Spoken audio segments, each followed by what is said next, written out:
This lesson is all about the changes in the three sectors, the primary, secondary and tertiary sectors, and we're going to be looking at the changes in the last 50 years or so. The objectives for the lesson, we're going to be looking at the changes in the primary sector, we're going to be able to understand the changes in the secondary sector, and lastly we're going to be able to understand the changes in the tertiary sector. And all these three sectors we're going to be looking at a time frame of about 50 years. So we're going to start off with the primary sector then. The primary sector has significantly got smaller in size in the last 50 years, and there's three main reasons for this.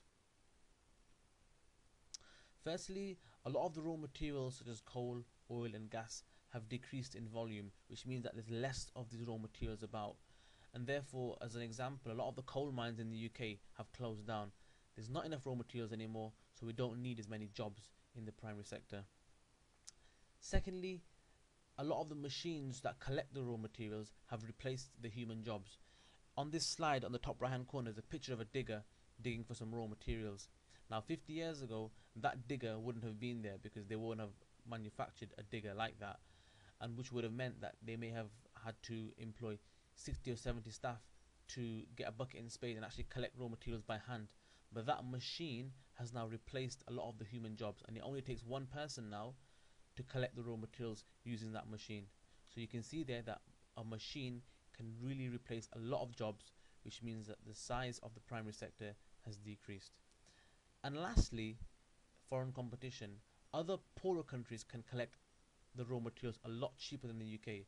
If we take, for example, paying workers to collect raw materials, in the UK on average you'd be expected to pay about £5.50 per hour to employ a worker to collect raw materials. Whereas in companies like India, China, Indonesia, Thailand, you can see that the wages are a lot cheaper. You can get away with paying someone 30 pence an hour, for example, in India to collect raw materials.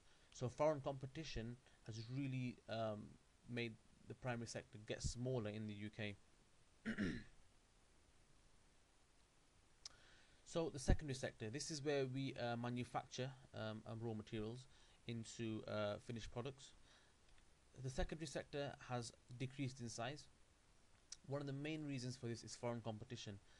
Other poorer countries can produce products a lot cheaper than the UK.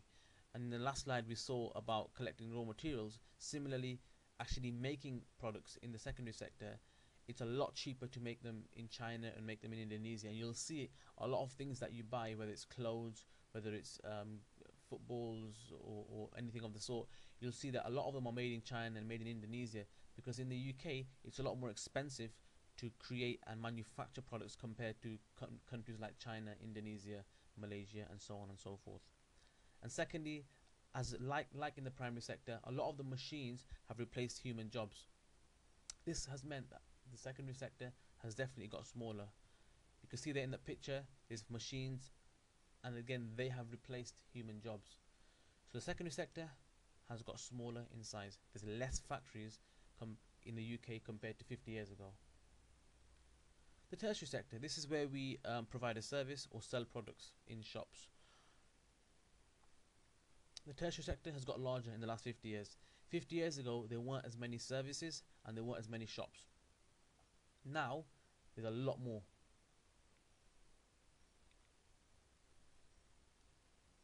There's a lot more jobs created in the tertiary sector, and there's three reasons for this.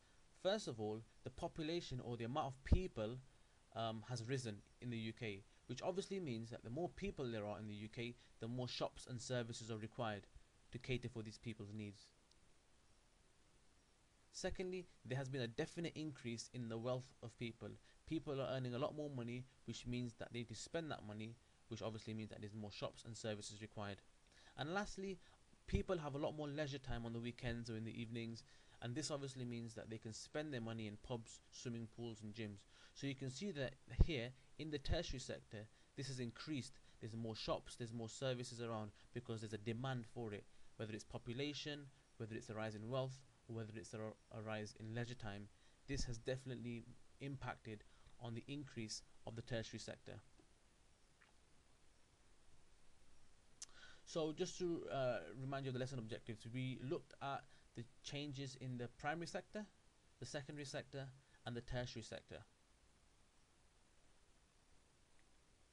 And just to summarize lastly, The three sectors here, the primary, secondary and tertiary sector. Just a quick overview of what's happened in the last 50 years with these three sectors and the changes in the three sectors. The primary sector has definitely got smaller, and the secondary sector as well, that's definitely got smaller, and this is impacting on the tertiary sector, and this has got larger.